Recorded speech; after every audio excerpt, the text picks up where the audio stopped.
வணக்கம். இந்த வீடியோவில் சிம்பிளான தக்காளி தொக்கு இட்லி, தோசை, சப்பாத்தி, சாதம் இது எல்லாத்துக்கூடயும் நல்லா ஒத்து போகும். நான் வந்துட்டு 3 தக்காளி எடுத்திருக்கேன், கட் பண்ணி வச்சுருக்கேன். கொஞ்சம் மஞ்சள் தூள், தனியாத்தூள், மிளகாய்த்தூள், ஒரு 25 சின்ன வெங்காயம், 20 பூண்டு பற்கள் பொடியாக நறுக்கி எடுத்து வச்சுருக்கேன். ஃபஸ்ட்டு தக்காளியை வந்துட்டு ஒரு மிக்ஸி ஜாரில் போட்டுட்டு நல்லா விழுதாக அரைச்சிக்கலாம். ஒரு கடாயில் ஒரு 2லேருந்து 2 ஸ்பூன் அளவுக்கு நல்லெண்ணெய் சேர்த்துக்கிறேன். நான் எண்ணெய் சூடானதும் கடுகு, ஜீரகம் போட்டு நல்லா பொரியட்டும். இது பொரிஞ்சதும் பொடியாக நறுக்கி வச்சுருக்கிற பூண்டு பற்களையும் இது கூட சேர்த்துக்கலாம். இது சேர்த்து நல்லா வதங்கட்டும். இது நல்லா வதங்கினதும் ஒரு கொத்து கருவேப்பிலை, நம்ம அரிஞ்சு எடுத்து வச்சுருக்கிற சின்ன வெங்காயம் இதையும் சேர்த்து நல்லா வதக்கிக்கிறேன். இப்போது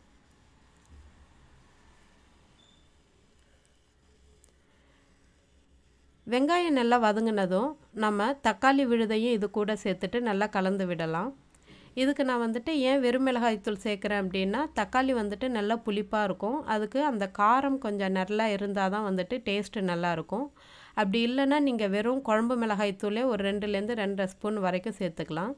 இப்போது இதில் 1 ஸ்பூன் மிளகாய்த்தூள், 1 ஸ்பூன் தனியாத்தூள், மஞ்சள் தூள் கொஞ்சமாக சேர்த்துக்கிறேன்.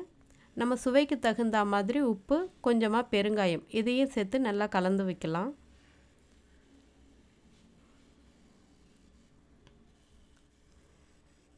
இது நல்லா கலந்ததும் நம்ம மிக்ஸி ஜார்லேயே ஒரு டம்ளர் அளவுக்கு தண்ணி விட்டு அதையும் இது கூட சேர்த்து உப்பு காரம்லாம் சரியாக இருக்கான்னு பார்த்துட்டு ஒரு மூடி போட்டு மிதமான தீயில வச்சு அதோடைய பச்சை வாசனை போகிற வரைக்கும் நல்லா கொதிக்க வைக்கலாம்.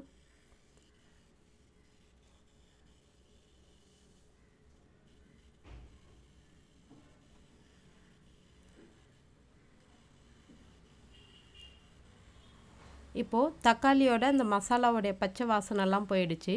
கொஞ்சம் எண்ணெய் பிரிஞ்சு வர வரைக்கும் ஒரு மீடியம் ஃப்ளேமில் இல்லாட்டி ஒரு சிம்மரில் வச்சுக்கோங்க.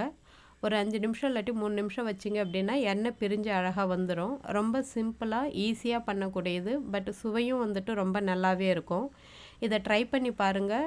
இட்லி, தோசை, சாதம் எல்லாத்துக்கூடையும் நல்லாயிருக்கும். சப்பாத்தி கூடையும் வச்சு சாப்பிட்றதுக்கு நல்லாயிருக்கும். ட்ரை பண்ணி பார்த்துட்டு எப்படி இருந்துச்சுன்னு சொல்லுங்கள். நன்றி.